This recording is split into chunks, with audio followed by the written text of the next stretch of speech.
할렐루야. 주님께서 우리 기도에 응답하신 줄 믿습니다. 할렐루야. 감사합니다. 자, 오늘 시간 옆사람 같이 한번 인사하겠습니다. 주님이 당신을 사랑하십니다. 참 잘 오셨습니다. 당신에게 좋은 일이 있을 줄 믿습니다. 아멘. 감사합니다. 오늘 이 본문 말씀 사도행전 19장 1절에서 7절 말씀을 가지고 너희가 믿을 때 성령을 받았느냐, 우리 같이 한번 따라서 해볼까요? 너희가 믿을 때 성령을 받았느냐.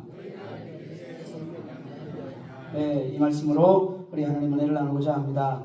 여러분, 교회 달력으로 지난주가 부활주일이었습니다. 예수님의 부활, 예수님 십자가의 죽으심과 부활을 기념하는 주가 지난주였습니다.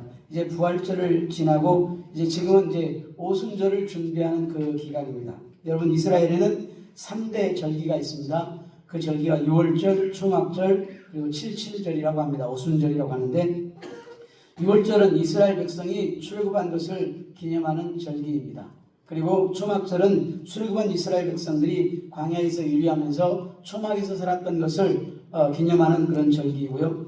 그리고 77절은 6월절 다음 날, 그것이 이제 초실절인데요. 보리의 첫 단을 드리는 것을 초실절이라고 합니다. 이 초실절로부터 해서 7주가 지난 49일, 7주가 지난 다음 날 밀의 첫 수확을 이제 거두어서 드리는 절기가 맥추절입니다. 그 맥추절 50일간을 이제 맥추절이라고도 하고, 그 다음에 50일이기 때문에 오순절, 순이라는 건 10순이에요. 그래서 오순, 이 7이 5개, 그러니까 오순절이에요. 그래서 부활절 지나고서 초실절부터 이 50일이 지난 절기, 그때를 오순절이라고 합니다. 그런데 이 오순절날 이 초대교회에 성령의 강력한 역사가 임하고, 그리고 성령의 충만함이 임하게 되었습니다. 그래서 이 오순절은 영적 신앙의 결실을 맺는 것을 의미하고, 또 거두는 것과 관련이 있어서 종말의 때와 연관이 되어서 쓰여지는 경우가 많이 있습니다. 부활 사건 이후에 예수님은 40일간을 이 땅에 계셨는데, 그 목적은 자신의 부활과 성령이 오실 것을 미리 알리시기 위함이었습니다. 부활하신 예수님은 성령을 보내주시겠다는 약속을 계시하시면서 절대로 제자들을 고와 같이 버려두지 않을 것을 약속하셨습니다. 그리고 오순절날 120명의 제자들에게 성령이 임했습니다. 여기에서 임하신 성령은 오순절날 바로 임하신 그 성령인데, 그러면 오늘 이 본문을 통해서 오순절날 우리가 성령이 임했다, 성령을 받는다 하는 의미가 무엇인지에 대해서 오늘 알아보면서 은혜를 나누고자 합니다. 첫째는 우리 사도행전을 기록한 이 배경에 대해서 좀 알아보도록 하겠습니다.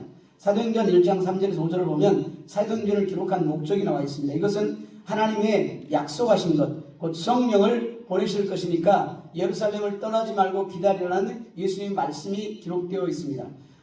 그가 고난받으신 후에 또한 그에게 확실한 것을 증거로 친히 살아계심을 나타내사, 그가 고난받으신 후에 라는 말은 예수님께서 십자가에 못 박혀 돌아가시고 다시 부활하신 후에 라는 뜻입니다.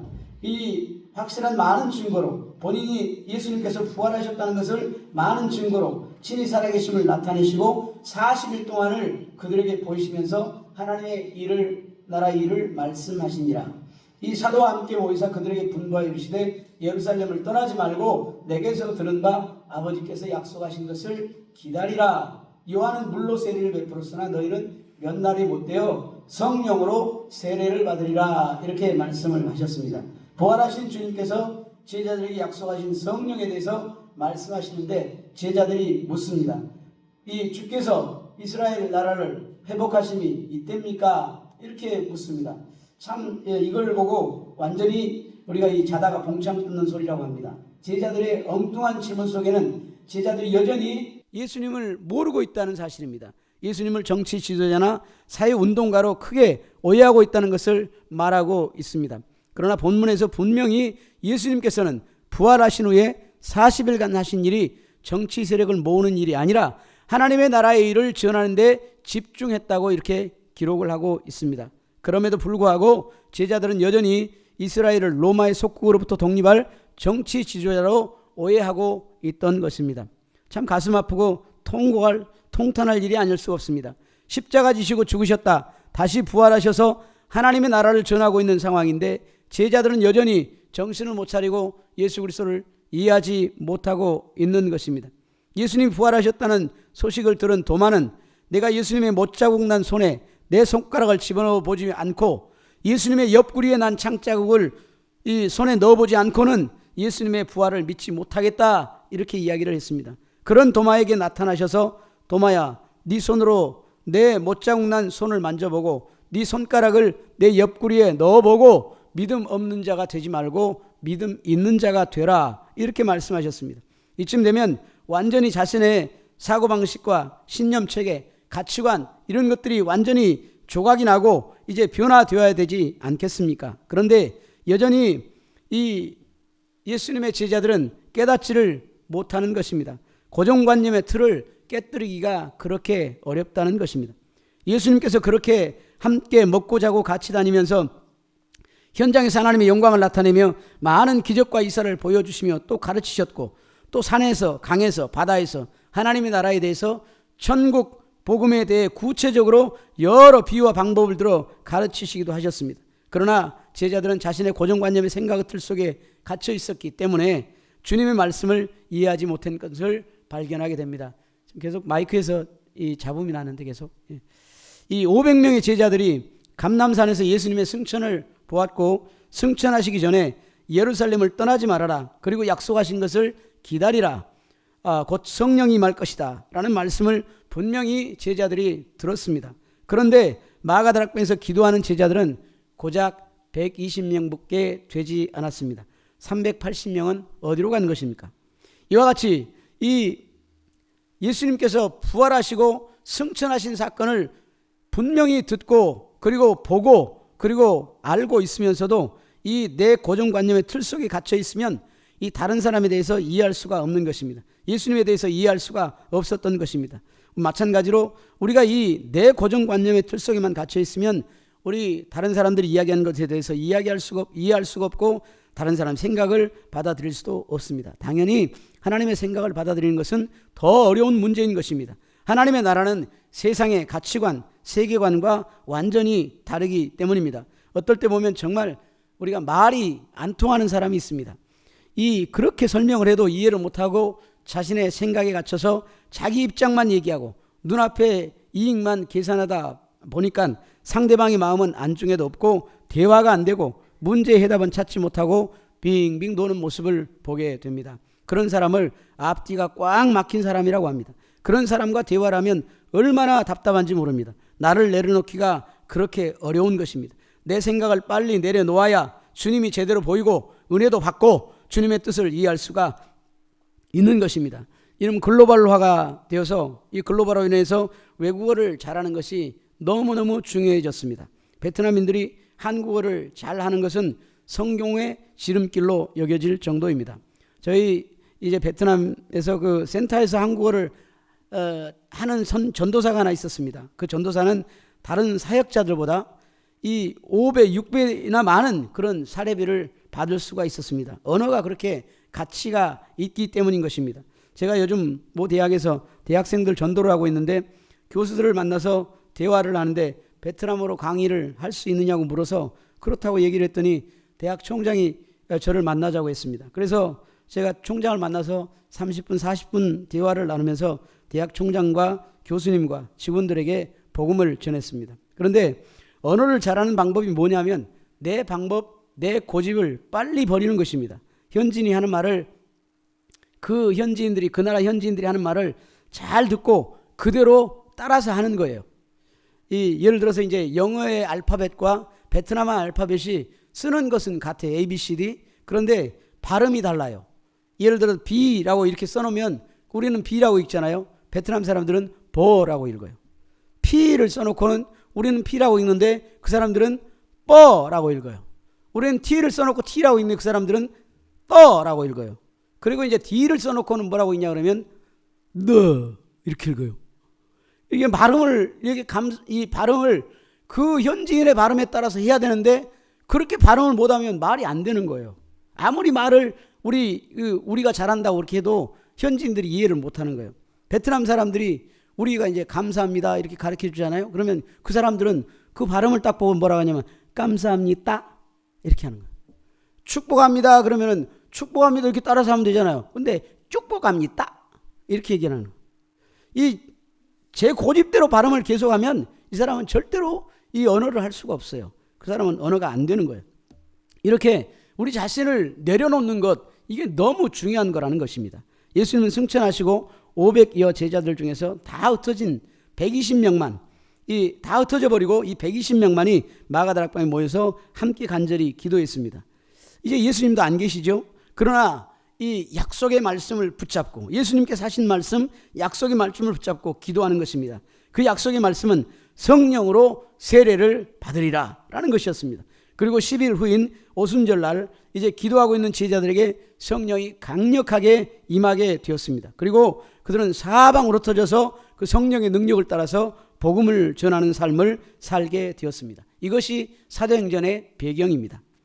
두 번째 한번 보겠습니다. 너희가 믿을 때 성령을 받았느냐? 성령께서 사도 바울이 에베소 교회 성도들에게 물어봅니다. 바울이 에베소에 갔을 때는 이 성도들이 신앙을 보니까 이들이 성령은 알지 못합니다. 그리고 그냥 침례 요한의 세례만 알고 있었습니다. 그 교회는 아볼로라는 알렉산드리아 출신의 유대인의 목사가 목회를 하는 것이었습니다. 근데 이 아볼로라는 이 목사가 이젠 고린도로 옮겼어요. 그리고 고린도는 이 에베소보다 훨씬 더 발전된 도시, 그리고 이 큰 도시, 이렇게 이제 옮겨진 거예요. 그래서 이제 그 발달된 도시 고린도에서 목회를 하고 있었습니다.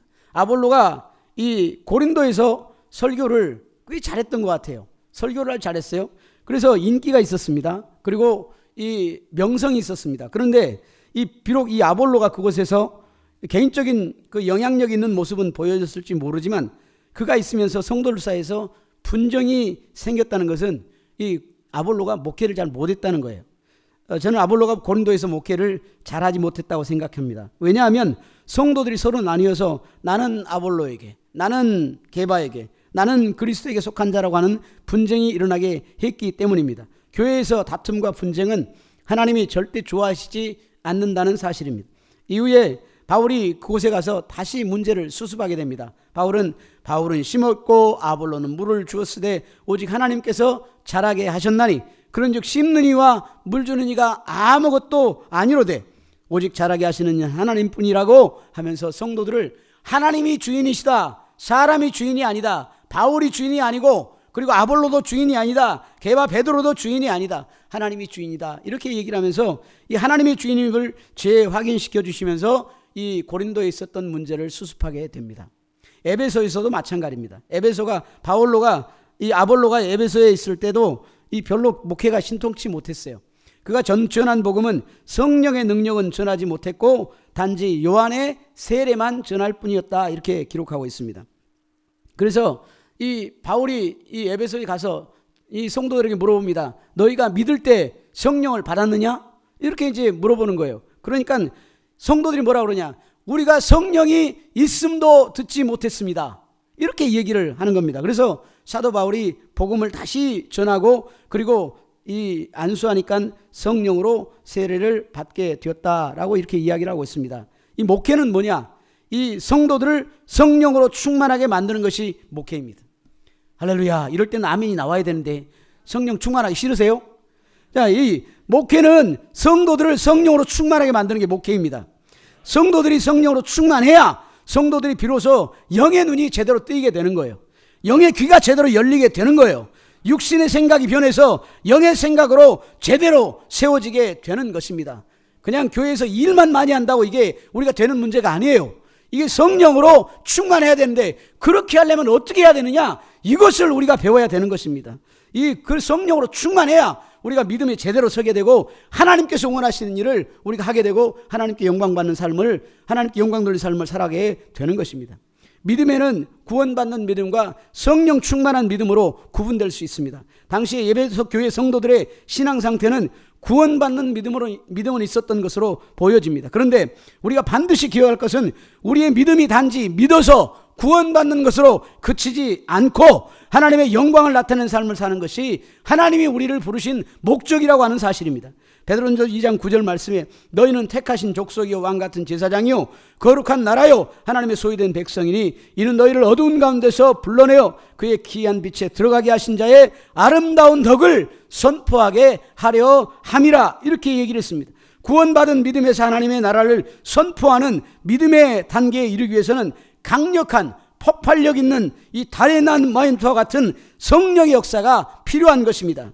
이 구원받는 믿음의 단계에서도 물론 성령은 역사하십니다. 성령의 감동하심으로 우리가 구원받은 것은 부인할 수 없는 사실입니다. 그러나 우리가 구원받을 때 성령의 감동하심과 우리가 기도할 때 성령으로 충만함을 받는 이것은 완전히 다른 사건이에요. 그래서 우리가 성령으로 충만함을 받아야 된다라는 것이 사도행전의 기록이고 그리고 성경 전체의 기록인 것입니다.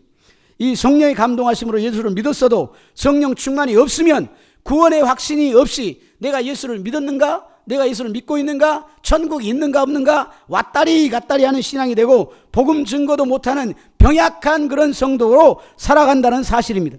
성령님에서 우리 몸과 마음과 생각과 심지어 우리 혀까지도 우리를 완전히 사로잡아서 우리가 주님 뜻 안에 거하며 살도록 하는 믿음의 단계에 이를 때까지 그때가 성령의 충만한 상태가 되는 것입니다. 성령의 충만은 계속 또한 유지되어져야 됩니다. 한 번 성령 받았다고 그냥 끝나는 것이 아니라 계속해서 재충만 받고 성령으로 충만한 삶을 살아가야 됩니다.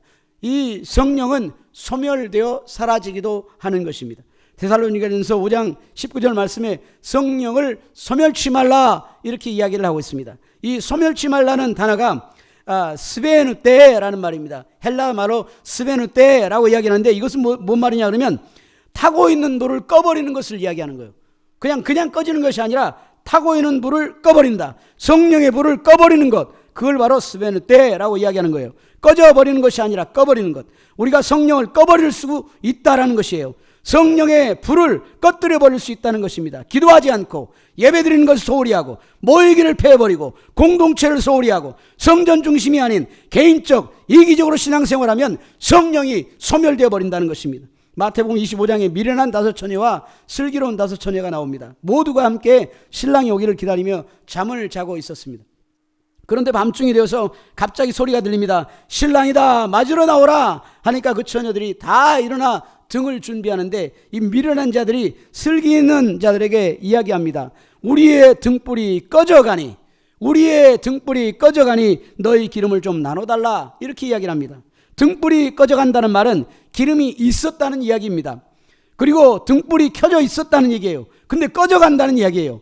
이 기름을 더 준비해서 불을 계속 지필 수 있어야 하는데 기름이 다 떨어져서 불이 꺼져가도록 등을 내버려둔 것입니다. 우리의 신앙생활이 그런 경우가 많이 있다라고 하는 것입니다. 1년 전에 성령으로 충만했는데 그 사람이 언젠가 보니까 세상으로 가버린 사람이 있는 것입니다. 성경에도 그런 이름을 기록하고 있습니다. 디모데서 4장 10절 말씀에 대만은 이 세상을 사랑하여 나를 버리고 데살로니가로 갔고 라고 기록하고 있습니다. 처음엔 성령 충만한 이 바울의 동역자였지만 성령이 떠나가니까 세상을 사랑해서 세상으로 돌아가 버린 겁니다. 성령으로 충만하면 절대로 그런 일이 일어나지 않습니다. 근데 성령이 이 불이 꺼져버리면 이런 일이 일어나는 것입니다. 성령으로 충만하면 반드시 복음을 증거하는 삶을 살게 되는 것입니다.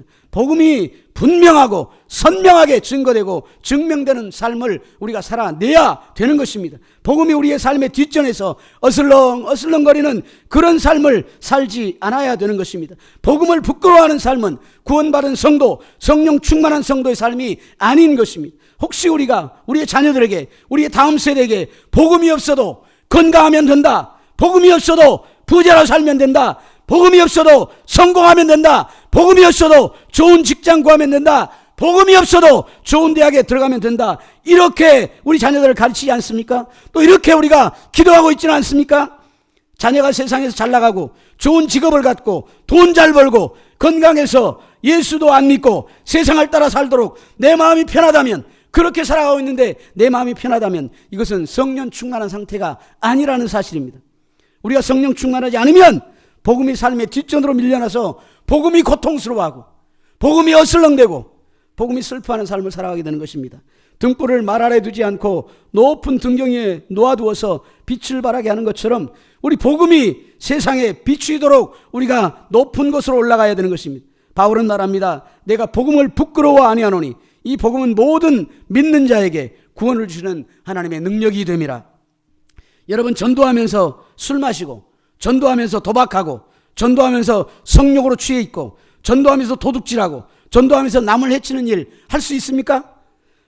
전도는 나를 거룩하게 하고, 나를 성령으로 충만하게 만들고, 전도는 구원의 확신을 갖게 하고, 전도를 통해서 주님이 나를 사랑하신다는 증거를 얻게 되니까 전도하게 되면 자연스럽게 우리 삶이 건강해지고 복된 삶을 살고 이렇게 믿음 안에 살아가는 견고한 터전이 만들어지는 것입니다. 그러니 견도하고 선교하는 일은 하나님이 기뻐하시는 일이고 성령 충만한 복된 인생으로 변화된 삶을 우리가 살아갈 수가 있는 것입니다. 이제 내가 복음을 전하다가 손해를 보고 고난을 당한 일이 있다 해도 전도의 맛을 알아버린 이상 전하지 않고는 견딜 수 없는 그런 삶을 살게 되는 것입니다. 에레미야서 20장 9절 말씀에 에레미야가 가슴을 치면서 탄식하며 이렇게 이야기를 합니다. 내가 다시는 여호와를 선포하지 아니하며 그의 이름으로 말하지 아니하리라 하면 나의 마음이 불붙는 것 같아서 골수에 사무치니 답답하여 견딜 수가 없습니다. 왜 에레미야가 이런 고백을 했을까요? 에레미야가 복음을 전하니까, 주님의 말씀을 그대로 전하니까 고난이 오는 거예요. 핍박이 오는 거예요. 막 구렁이에다 집어넣고, 그리고 막 이 에레미야를 핍박하고 막 이렇게 니만 하나님 믿냐? 나도 믿는다 하면서 핍박을 하고 이렇게 하는 거예요. 그러니까 이 예레미야 그런 고난을 견디기가 싫어가지고 복음을 전하지 않겠다는 거예요. 그러니까 복음을 전하지 않겠다니까 이 다시는 여호와를 선포하지 아니하며 그의 이름으로 말하지 아니하려 하면 나의 마음이 불붙는 것 같아서 골수에 사무치니 내가 답답하여 견딜 수가 없나이다. 성령 충만하면 순종하지 않으면 견딜 수가 없고, 전하지 않으면 견딜 수가 없고, 예배드리지 않으면 견딜 수 없고, 기도하지 않으면 견딜 수 없고, 하나님의 영광이 나타나지 않으면 견딜 수 없는 삶으로 변화되어지는 것입니다. 이럴 때 아멘이 좀 나와야 되는데, 할렐루야. 성령 충만하면 그렇게 되는 것입니다. 이전에 나의 옛자는 내 유익만을 위해서 구했는데 주님으로 인해서 이제 새 사람이 된 나는 주님이 나에게 주신 구원의 은혜에 감사하고 감격하며 사나 죽으나 주님의 영광을 위해 살겠다는 결단을 하면서 살아가는 것입니다. 성령으로 충만해야 인생의 답이 나오는 것입니다. 우리 모두가 그렇게 되어주시기를 주님의 이름으로 축원합니다. 세 번째는 안수하니 성령으로 충만하게 되었더라, 이렇게 이야기를 하고 있습니다. 바울이 그들에게 안수함에 성령이 그들에게 임하심으로 방언도 하고 예언도 하니 모두 12사람쯤 되니라, 이렇게 이야기를 했습니다. 사도 바울이 거기 에베소에 가서 복음을 증거하는데 맹해갖고 있는 거예요. 맹해갖고. 사도 바울이 이 성령에 대해서 들어보았느냐? 그리고 이 성령이 있음도 듣지 못했네. 너희가 믿을 때 성령 받았느냐? 성령이 있음도 듣지 못했습니다. 맹해가지고 있는 거예요. 그래서 사도 바울이 이제 복음을 전하기 시작합니다. 그리고 이 예수 그리스도에 대해서 증거하고 그리고 성령의 능력에 대해서 증거하기 시작했습니다. 그리고서 이 사도 바울이 다시 안수하게 되므로 이 성령이 충만히 임하게 된 것입니다. 이 언제 성령이 임할까요? 사도행전은 이 안수함으로 성령이 임하기도 하지만 5군데 성령이 임하는 모습이 기록되어 있습니다.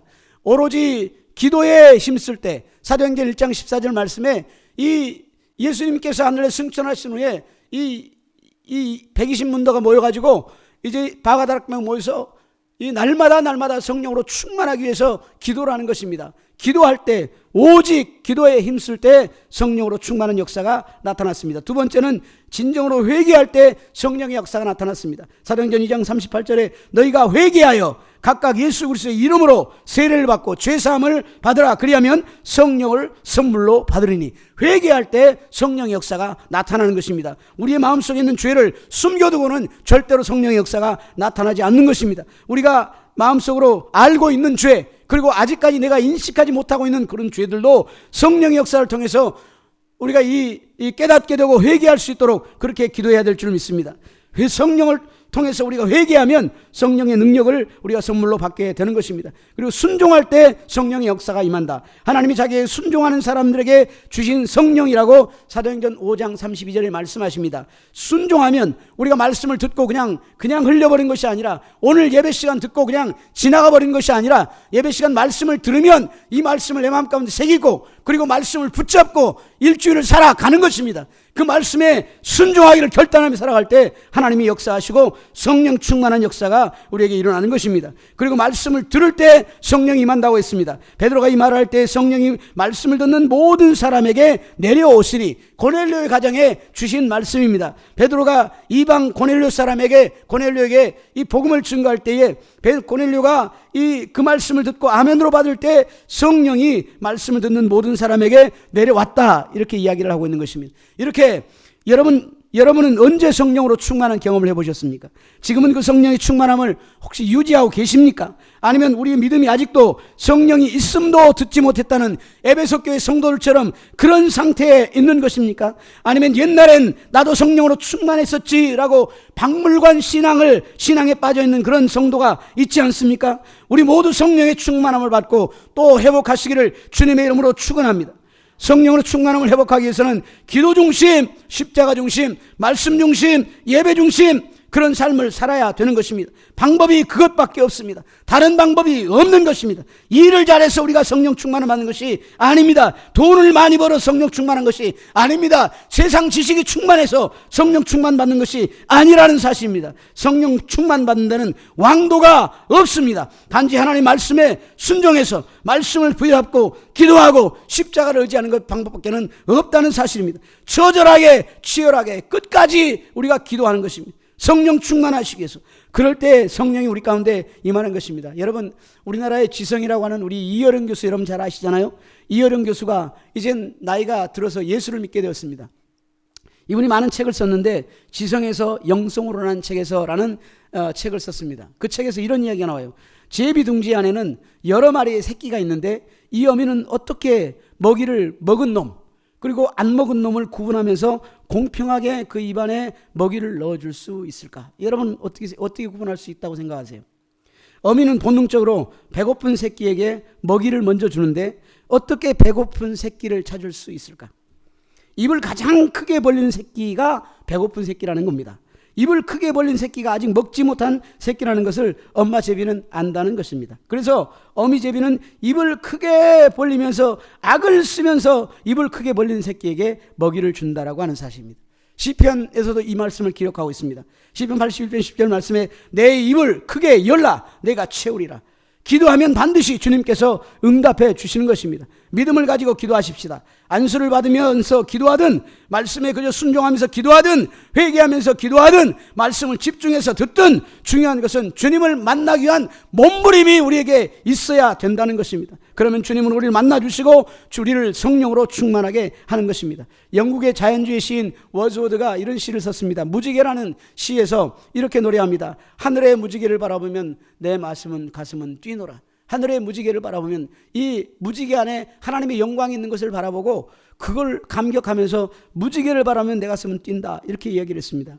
그리고 이제 마지막 이 소절에서 원컨대 내 살아가는 나날이 자연에 대한 경외심으로 이어지길 이렇게 하면서 시를 마무리하는데요. 저는 이 시를 읽으면서 나는 도대체 무엇 때문에 가슴이 뛰는가 생각을 해봤습니다. 여러분은 무엇 때문에 가슴이 뜁니까? 가슴이 안 뜁니까? 뛰어요. 가슴이 안 뛰면 죽습니다. 가슴이 뛰어야 돼. 가슴이. 무엇 때문에 가슴이 뜁니까? 순복음 영락교회 성도님들 생각하면 가슴이 뛰고 성령님의 인도와 도우심을 생각하면 가슴이 뜁니다.